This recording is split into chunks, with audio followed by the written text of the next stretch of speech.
Hello guys, good morning. Ay, good afternoon na pala. Time check, 1:13 na ng hapon. Ayan.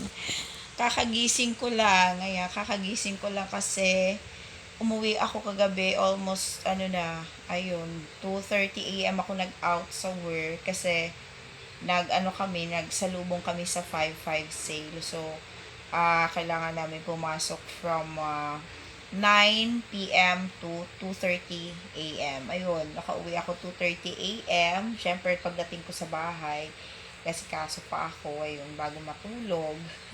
Anong oras na ako nakatulog? Siguro almost 4 a.m. na. And kakagising ko lang now, hindi pa ako nag-almusal, hindi pa ako nananghalian, alauna na ng hapon. Pero ramdam ko na yung gutom, kaya kakain na ako. Ayun lang, ngayon medyo super enjoy naman sa work. Yun lang guys, ayan. A little bit life update lang naman. Bye-bye!